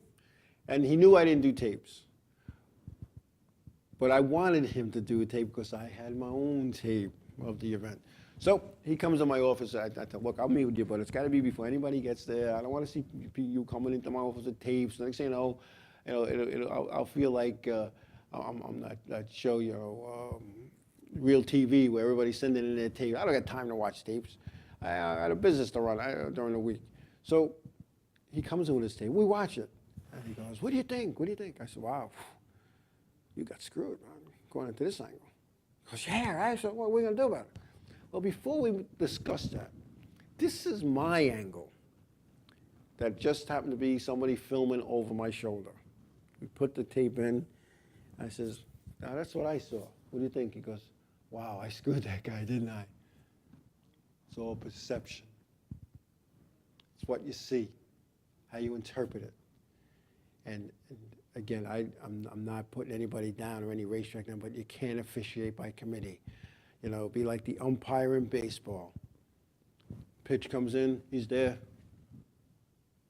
looks at it, goes to first base umpire and the third base umpire, brings him, "Oh, is that a ball or a strike? What do you think, guys?" And they have a little discussion. "Well, it's a little high and tight, yeah, but I think it was in." You can't do that. The pitch comes in 100 miles an hour, boom, strike. Guy does something on a racetrack, a head guy has to say, "This is what it is. This is what it is." You can't officiate by committee. And then what that one single person needs to be is consistent. The call they make today needs to be the call they make next week. And the week after, opening day, closing day, need to be that same call, even if they're wrong. You need to be consistent. I don't know. You just, if you've never been on that side of the fence, and now that I'm going, like as my team says, from the dark side, I'm going to be a little more understanding with certain things. I'm not going to be understanding with competitive, you're not maintaining competitive speed when our team is going to have a computer that keeps track of that. They're going to keep track of that. They're going to refresh, and every lap we're going to do a print screen so that when the tower says, 38 car, bringing down pit road, you're too slow, you fix it, and then I go back out, do another couple laps, you're too slow, get in. You're not maintaining competitive speed. Competitive speed, and there is a formula for this, so for those who don't know, is you take the pole speed and you multiply that by 1.25. So as long as that guy is doing 1.25, so let's say the pole is 10 seconds. As long as that car is doing 12.5, that's 1.25 times pole speed, they're meeting competitive speed.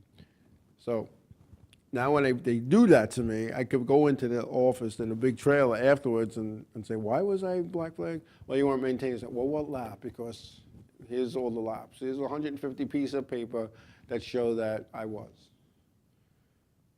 And then what that's going to do is they're going to stop picking on me for that. I'm not going to get crazy. I mean, it was something that occurred at Bristol where I wanted to say something. Somebody just said something that made me laugh. But at Bristol, there was an incident. We were told to come on pit road for not being fast enough, and we were already on pit road. Just saying, I don't know. And they did. The umpires didn't change the call, but there's certain calls you can't change. You can't change balls and strikes. You can't change rough riding and not rough riding. I don't know. And transponder sheets are good. They're great tools. But you can do manual changes, and I've seen that done. But that's a whole nother issue. But they've given the teams that tool to look at where everybody is, what the speeds were, what your last lap was, what your best lap was, what position you're in. The teams already know who the free pass is, or lucky dog, as some people still call it, before it's announced. And they get themselves in position because they have the computer. Is too much technology sometimes a bad thing? Maybe. But you have to use that technology to your advantage, which I plan to do. I'm hoping to have a person on my team that's their job. Do a print screen or take a picture of it, something. Because I want to be able to go in. Because I know, I already anticipate some of that gray. I'm not going to get the gray. I'm not getting that. I already know that. And it's kind of funny because as I went over the scales in the 38 car at Thompson, I went over the scales and they started playing games at wheelbase. I'm like, dude, I was the wheelbase guy for like 2-3 years. This is what you need to do. You're not getting you're not getting an accurate reading. Roll the car, do it again. He kind of looked at me. So he did. He was like, oh, or whatever. Because he was trying to say the wheelbase was off. It wasn't off. It's the same wheelbase every week for like the last 10 years.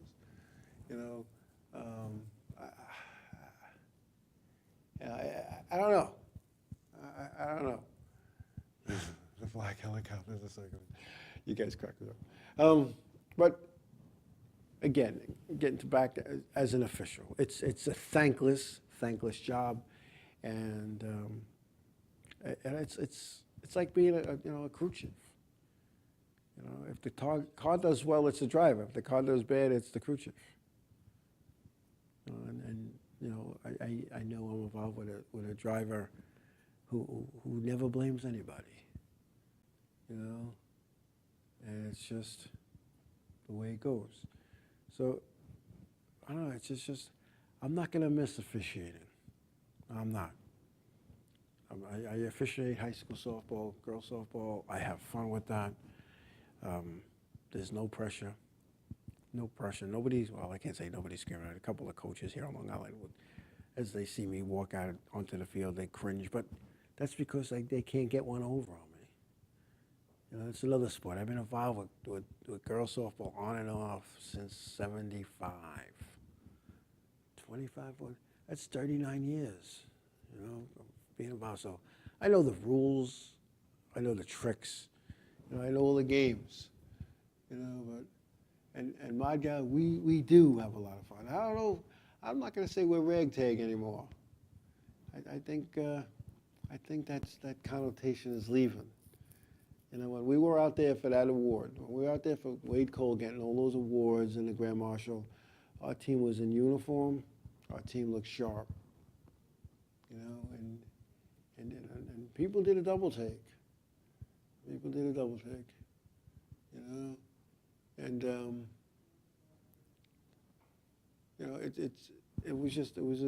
like I said, I think I put it on my Facebook page. I was proud to be a part of that team that day. And with that, we're going to take the last break before we shut down for the night. We got about 15 minutes left, and we'll take a break. We'll be right back.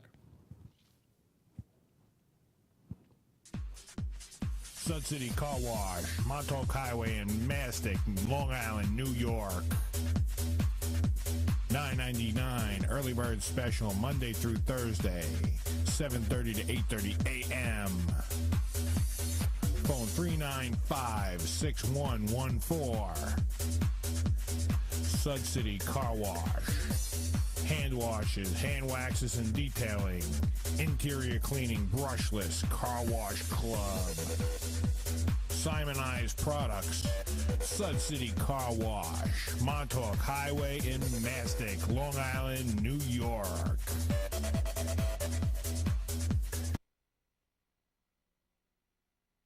PainRadio.com.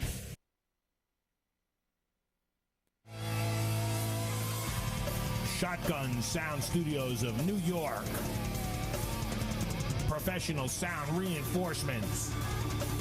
We rent sound system 100 to 20,000 watts. Monitors, side fills, in-ear monitors, separate monitor mixes, drum mics, digital mixing consoles up to 32 tracks.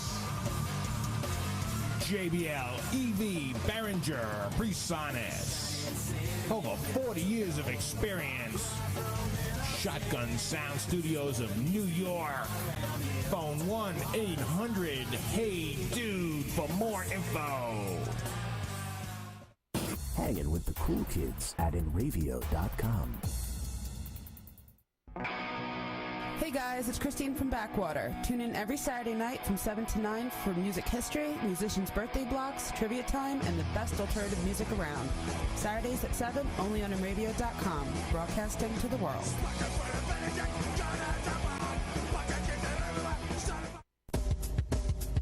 Stay in tune guitar strings. Guitar strings, bass strings, polish and accessories. Stay in tune guitar strings, Akron, Ohio. www.sitstrings.com.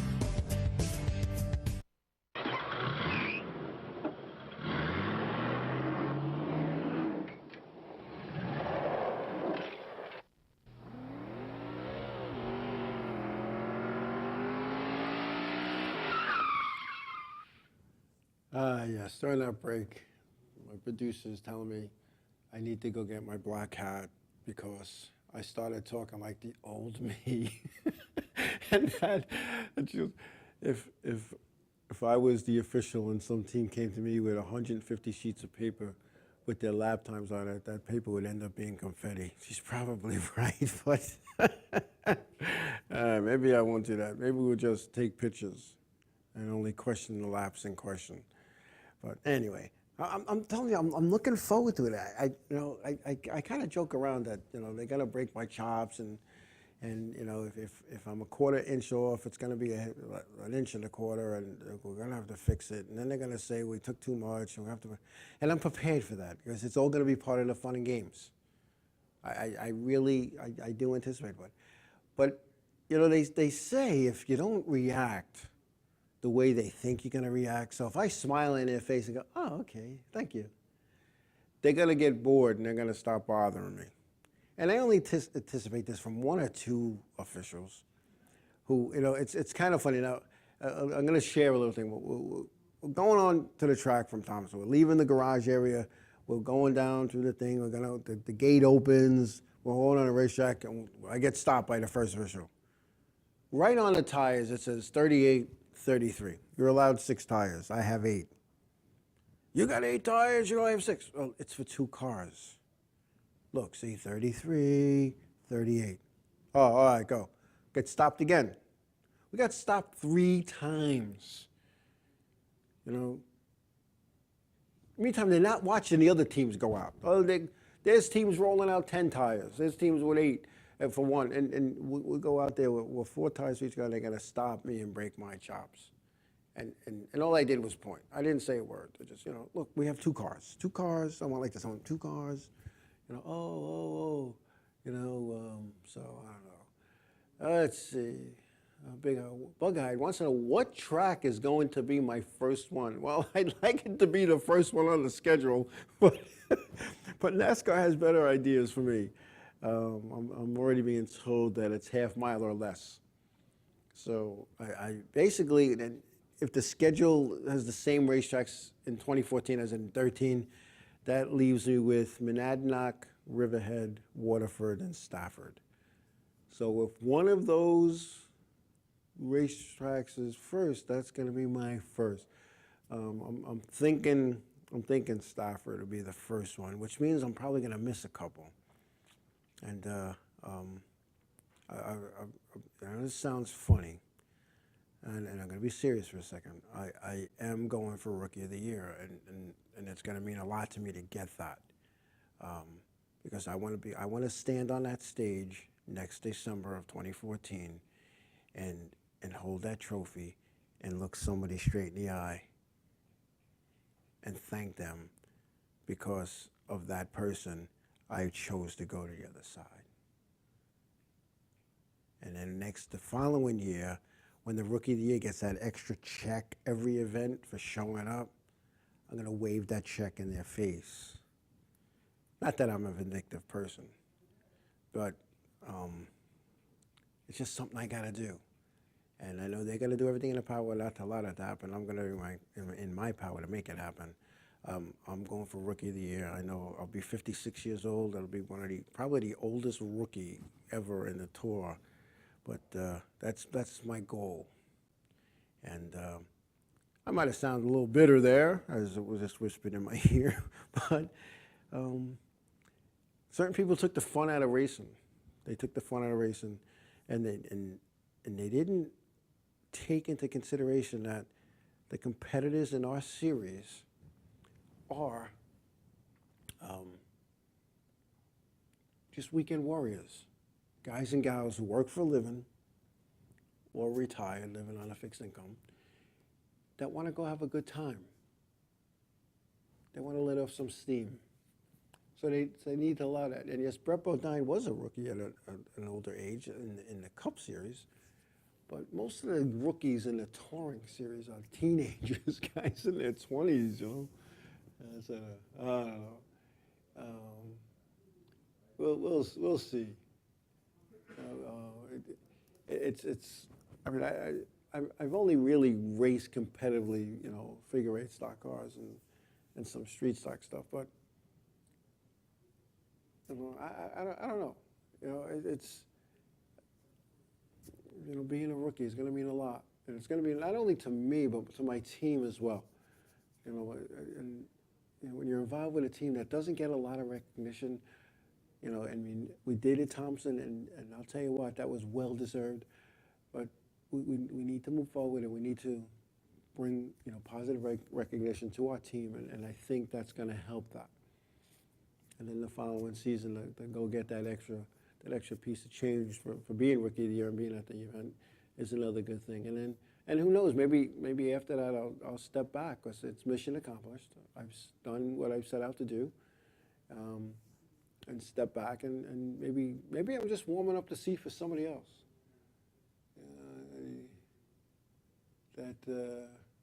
They thought I heard say that one night that a committee made that decision. The committee makes a decision. There's a resume committee, if that's what you're talking about, decides what tracks a driver could race at. It's based on experience. It's based on where you raced before, what tracks, what series, things of that nature. And unfortunately or unfortunately, my only experience is at a quarter-mile racetrack. So they'll let me run, you know, anything less than a half mile. And when you think about it, you know, 0.50 and 0.625, the difference between Thompson and Stafford, you're probably looking at, I don't know, 400 feet total. So that's, you know, 175, 150 feet of extra straightaway, which you go down in a second, and another, I don't know, 50, 60 feet in the turns. Maybe, you know, so yeah, you got to fill out a resume online. You got to go to NASCARmembers.com and fill out all your stuff, and it goes to, you know, Brett Bodine, and then Brett tells you where you can and can't race. Now, I have seen, and again, I'm sure there's reasons for that, where competitors only raced at 3/8 mile racetracks, and all of a sudden they went from their 3/8 mile racetrack at Star Speedway to New Hampshire. Maybe that person did other things at other racetracks that were bigger than a half mile, unbeknownst to me and all the rest of the competitors. But there's always something involved behind the scenes. So I'm sure that might have been done for car count purposes. I'm sure that might have been done for a sponsor thing. But they do those things, and that's okay. I can live with that. I don't know. But when you fill that out, you go online and you fill in the blanks and you put all your accomplishments. And my only real accomplishment racing is that I'm in the Ernie Manis Suffolk Association Figure Eight Racing Hall of Fame, inducted in 2003, and not because of what I did in a race car was what I did as an official. I'm thinking. So I don't know. Do I agree with that? I know the resume committee in the past was Ed Cox, and Ed now does other things. And there were times where Ed had asked me to go watch a driver or two, and come back with a report because it was a little bit different now.